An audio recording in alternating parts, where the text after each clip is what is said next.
नमस्कार, मैं इंद्रजीत कौर ज्ञान सागर इंस्टीट्यूट से आज आपके लिए लेकर उपस्थित हूँ हिंदी साहित्य का एक महत्वपूर्ण विषय भक्ति काल।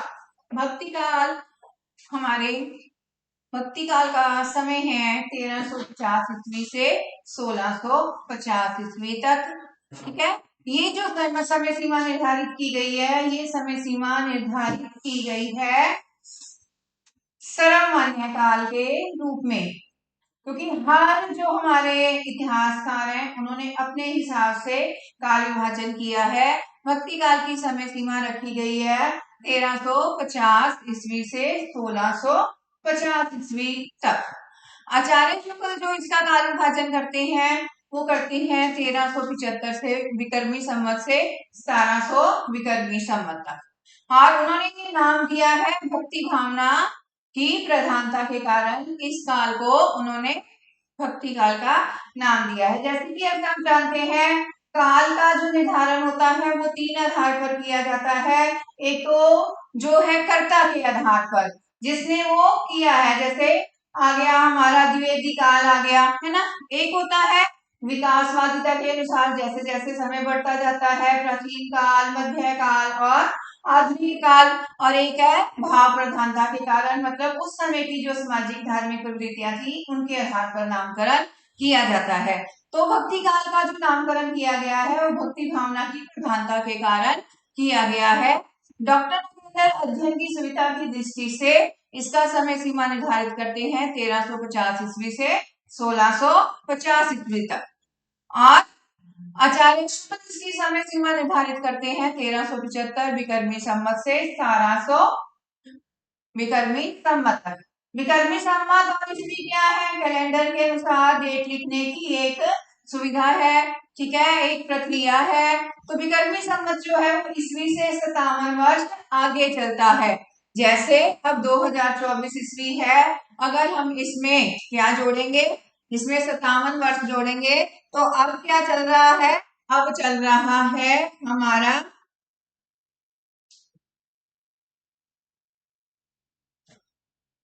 2081 विक्रमी संवत। अब हमारा क्या चल रहा है? 2081 विक्रमी संवत, ठीक है। तो अगर आपको ईस्वी याद है, विक्रमी संवत में दिया हुआ है तो आप 57 वर्ष जोड़ देंगे, और विक्रमी संवत में दिया हुआ है ईस्वी में निकालना है तो 57 वर्ष हम क्या करेंगे, उसको घटा देंगे, ठीक है। आचार्य शुक्ल ने भक्ति काल को नाम दिया है पूर्व मध्य काल। जैसा कि आप सब जानते हैं आचार्य शुक्ल ने दोहरा नामकरण किया है, उन्होंने भक्ति काल को नाम दिया है पूर्व मध्य काल। जॉर्ज ग्रियर्सन ने क्या किया है? जॉर्ज ग्रियर्सन ने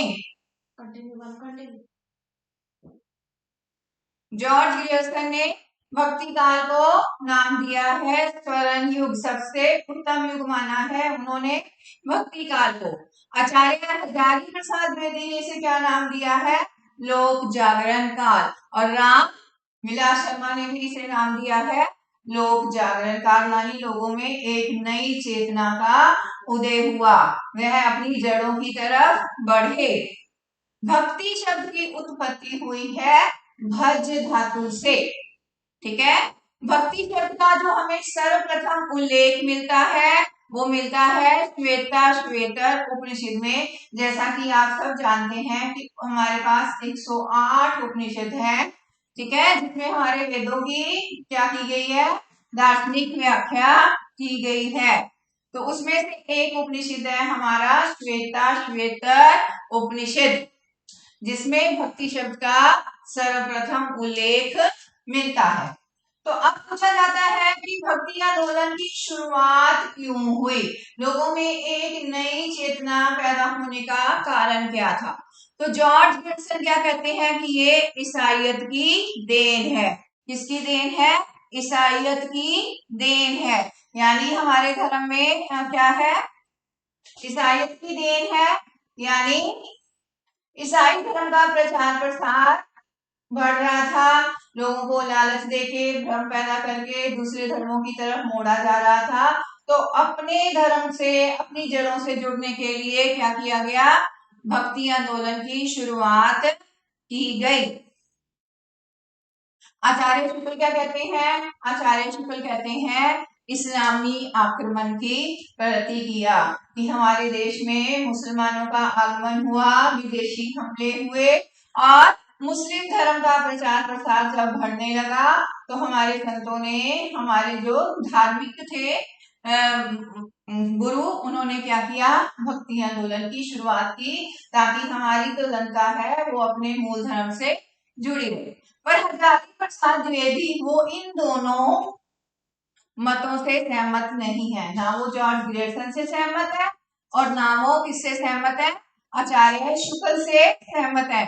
वो कहते हैं कि चाहे ईसाई धर्म का प्रचार प्रसार ना हुआ होता या इस्लामी आक्रमण ना भी हुआ होता, तो भी हमारे जो भारतीय है उसका स्वाभाविक जो भारतीय चिंतन है वो भक्ति के साथ जुड़े रहते, तो भी इसका विकास होना ही होना था। ठीक है। और मुक्तिबोध क्या कहते हैं, ऐतिहासिक सामाजिक शक्तियों के रूप में जनता के दुखों व कष्टों से हुआ। भक्ति आंदोलन की शुरुआत मतलब उस समय की हमारी परिस्थितियां इतनी थी, हमारी जो आम जनता है वो उस समय की ऐतिहासिक सामाजिक परिस्थितियों से इतना दुखी हो चुकी थी कि वह स्वाभाविक रूप से ही भक्ति की ओर बढ़ने लगी और भक्ति आंदोलन की शुरुआत हुई। ठीक है। अब क्या है, अब ये पूछा जाता है कि भक्ति आंदोलन की शुरुआत कहाँ से हुई। भक्ति आंदोलन की शुरुआत, भक्ति आंदोलन के उद्गम स्थल। अब भक्ति आंदोलन का उद्गम स्थल आचार्य शुक्ल क्या मानते हैं कि भक्ति आंदोलन की शुरुआत दक्षिण भारत से हुई और दक्षिण भारत से उत्तर भारत की ओर भक्ति आंदोलन बढ़ा। जैसा कि आप सब जानते हैं क्या है, दक्षिण भारत में दो तरह के संत पाए जाते हैं, आलावार और नयना। ठीक है। तो पहले वहां प्रचार हुआ, धीरे धीरे दक्षिण भारत से भक्ति आंदोलन किसकी ओर आया, उत्तर भारत की ओर आया। तो डॉक्टर सत्येंद्र क्या कहते हैं, डॉक्टर सत्येंद्र कहते हैं भक्ति द्रावड़ी उपजी लाए रामानंद। द्रावड़ी का अर्थ भाव क्या है, दक्षिण भारत। तो डॉक्टर सत्येंद्र के अनुसार भक्ति का उदय, भक्ति आंदोलन का उदय कहाँ हुआ, दक्षिण भारत में हुआ।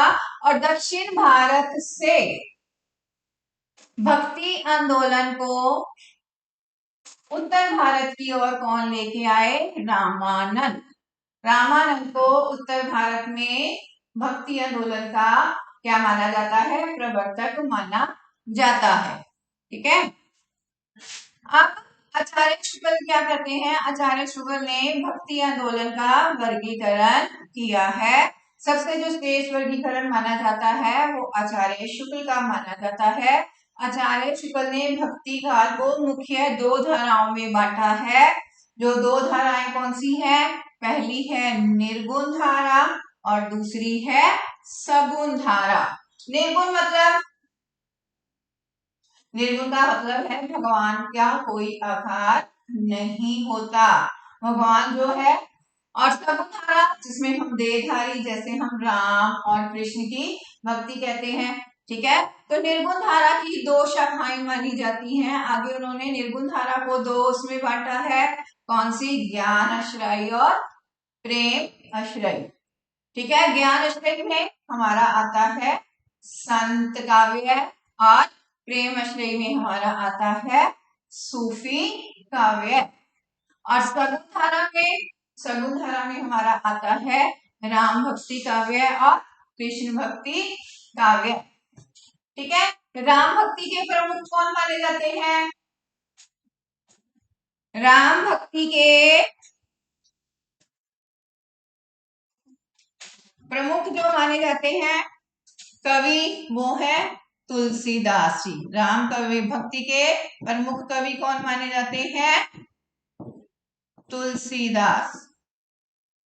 और कृष्ण भक्ति के प्रमुख कवि कौन माने जाते हैं? कृष्ण भक्ति के प्रमुख माने जाते हैं सूरदास जी। हमारे सगुन धारा के राम उपासक कवि कौन है? तुलसीदास जी। और कृष्ण भक्ति के सूरदास जी। तुलसीदास जी की प्रमुख रचना कौन सी मानी जाती है? रामचरित मानस।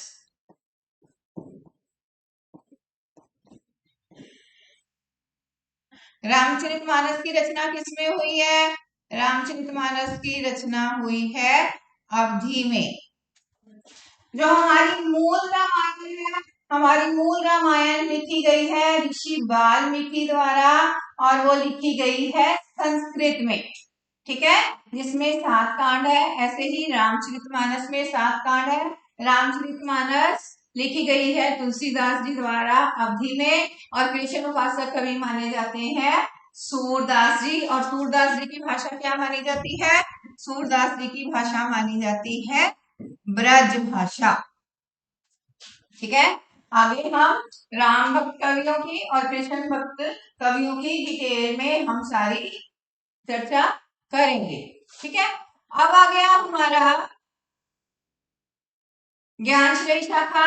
ज्ञानश्रेय शाखा में पहले आते हैं संत कवि, फिर आते हैं सूफी कवि, ठीक है। आचार्य शुक्ल ने क्या कहा है?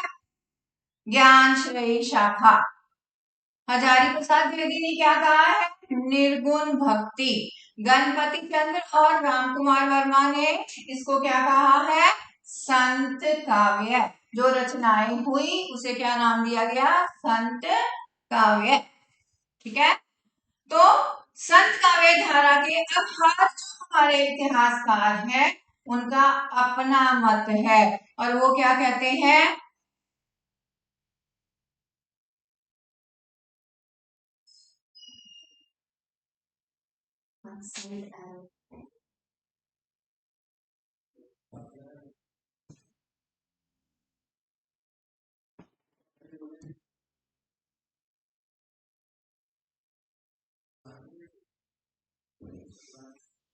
संत काव्य धारा के प्रथम कवि माने जाते के आचार्य शुक्ल और आचार्य द्विवेदी क्या कहते हैं कि संत काव्य धारा के प्रथम कवि हैं कबीरदास जी, और गणपति चंद्र और राम कुमार वर्मा मानते हैं नामदेव जी को। आचार्य शुक्ल के अनुसार कौन है? कबीरदास।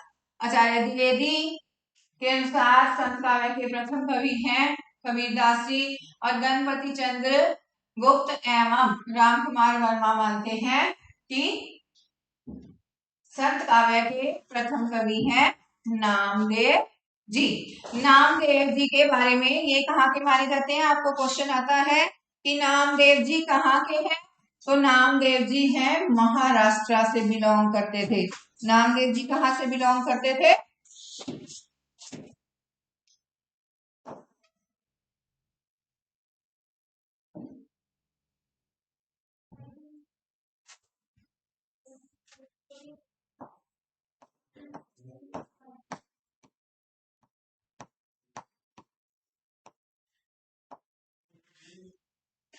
अभी एक पेपर में नामदेव जी के गुरु का नाम पूछा गया था, तो नामदेव जी के गुरु का नाम था विसोवा खेचर,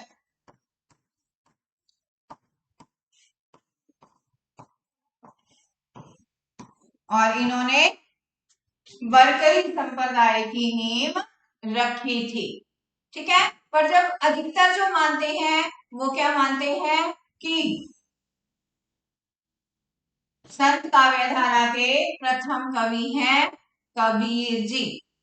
तो अब हम डिस्कस करेंगे प्रमुख संत कवि, ठीक है। अब इनका जो हमने बनना है वो कालक्रम अनुसार वर्णन करेंगे, क्योंकि आपके पेपर में इन्हें आरोही अवरोही क्रम में भी लिखना आता है, मैनेज करना आता है। तो सबसे पहले प्रमुख संत कवियों में आते हैं रवि रैदास, जिनको रविदास के नाम से भी जाना जाता है, ठीक है। अगर हम काल क्रम के अनुसार इनका वर्णन करते हैं तो सबसे पहले आते हैं रैदास जी। इनका समय है 1388 ईस्वी से 1518 ईस्वी तक। इनके गुरु हैं रामानंद जी और इनकी जाति थी चमार। अब आप देखोगे ना, चमार, जुलाहा, राजपूत, खत्री, ग्वाला, मतलब कि भक्ति आंदोलन में क्या हुआ, जात पात ऊंच नीच का भेदभाव पूरी तरह से खत्म किया गया। ठीक है। फिर आते हैं हमारे कबीर जी। कबीर जी का समय माना जाता है 1358 से 1518 ईस्वी तक, और इनके गुरु का नाम है रामानंद, और ये जात से क्या थे, जुलाहा। फिर आते हैं हमारे जमदास जी। जमदास जी का समय है 1457 से 1523 ईस्वी तक।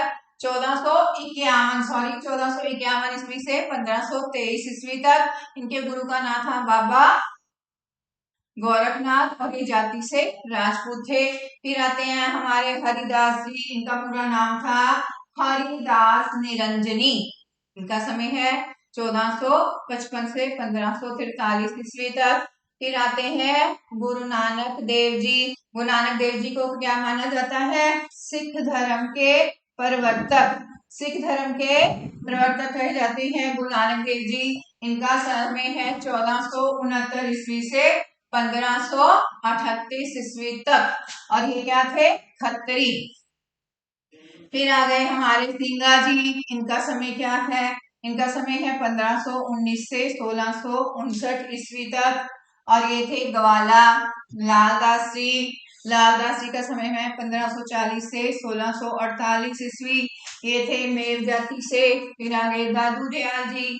दादू दयाल जी का समय है 1544 ईस्वी से 1603 ईस्वी तक, ये क्या थे, मोची थे।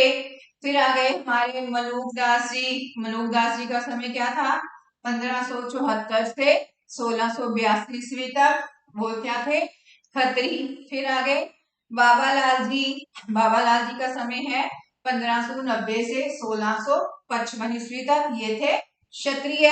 और सुंदरदास जी 1596 से 1689 ईस्वी तक, और ये थे बनिया। ठीक है।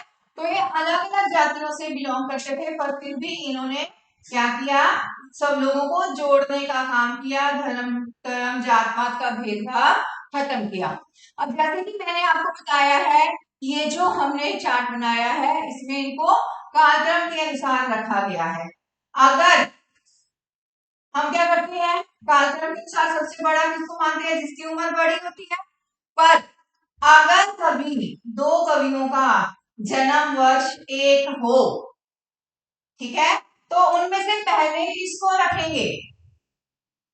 माना दो कवियों का जन्म वर्ष 1600 ईस्वी है, ठीक है, हमें करना आरोही क्रम में, तो पहले किसको रखा जाएगा। जब वर्ष का समय सेम होता है, तो फिर क्या किया जाता है, उनकी मृत्यु का वर्ष देखा जाता है। जिनकी मृत्यु पहले हुई होती है, उनको स्थान पहले दिया जाता है। आरोही क्रम क्या होता है, क्या है, घटते से बढ़ता क्रम, और अवरोही क्रम क्या होता है, बढ़ते से घटते क्रम की ओर। अगर आरोही क्रम आता है, जन्म का वर्ष एक है, तो मृत्यु का वर्ष देखेंगे, जिसकी मृत्यु पहले हुई होगी उसे बड़ा माना जाएगा। ठीक है, उसको और क्या कहते हैं, पहले रखा जाएगा, दूसरे को बाद में रखा जाएगा। ठीक है। अब हमारे जो प्रमुख कवि माने जाते हैं, वो माने जाते हैं कबीर जी। भक्ति काल के पहले कवि कौन माने जाते हैं, कबीर जी माने जाते हैं। तो डॉक्टर बच्चन सिंह क्या कहते हैं, हिंदी भक्ति काव्य का प्रथम क्रांतिकारी पुरस्कर्ता कौन है, कबीर है। ठीक है। इनकी भाषा के विषय में भी कई दी गई है स्टेटमेंट। इसमें क्या है, आचार्य द्विवेदी क्या कहते हैं कबीर जी को, आचार्य द्विवेदी कबीर जी को कहते हैं भाषा का डिक्टेटर। आचार्य शुक्ल क्या कहते हैं, भाषा बहुत परिष्कृत और क्या है, परम अर्जित ना होने पर भी कबीर की उक्तियों में कहीं कहीं विलक्षण प्रभाव और चमत्कार है। यानी कबीर जी की भाषा इतनी शुद्ध नहीं थी, क्योंकि उनकी भाषा को माना जाता है सुभखड़ी। जगह जगह पर घूमते थे, जगह जगह की शब्दावली को यूज करते थे, और इसलिए उनकी भाषा को क्या कहा जाता है? सुधकड़ी कहा जाता है। और श्याम सुंदर दास के अनुसार क्या था? श्याम सुंदर दास के अनुसार कबीर की भाषा क्या है? पंचमेल है, यानी विभिन्न भाषाओं का मेल है। ठीक है। अब आती हैं कबीर जी की रचनाएं। कबीर जी की, वैसे कबीर जी की जो रचनाएं हैं कबीर जी ने उच्चरित की थी, ठीक है, क्योंकि वो अनपढ़ माने जाते थे। कबीर की वाणी का संग्रह किसने किया है? उनके शिष्य धर्मदास जी ने किया है। और उन्होंने किसमें किया है? बीजक नामक ग्रंथ में उनकी रचनाओं का संकलन किया था 1464 ईस्वी में। कबीर जी की प्रमुख 3 रचनाएं मानी जाती हैं। ठीक है। पहली है रामायणी। रामायणी लिखी गई है, रामायणी अर्थात रामायण, ये लिखी गई है चौपाई प्लस दोहा, मतलब चौपाई के बाद दोहे का प्रयोग किया गया है। और भाषा उनकी ब्रज है और पूर्वी बोली है। ठीक है। और फिर आ गया शब्द, गाए जाने वाले पद हैं वो भी ब्रज भाषा और पूर्वी बोली में लिखे गए हैं। और फिर आती है उनकी साखी। साखी उन्होंने लिखी है दोहा छंद में। ठीक है। राजस्थानी और पंजाबी भाषाओं का मेल है। ठीक है। तो ये थे हिंदी संत काव्य के प्रमुख कवि कबीर जी। ठीक है। तो आज हमने यहाँ तक किया है। नेक्स्ट हम अन्य संत कवियों को, जैसे गुरु नानक देव जी हो गए, सिंगा हो गए, हरिदास निरंजनी हो गए, रविदास जी हो गए, इनकी रचनाओं का वर्णन करेंगे। ठीक है। Thank you.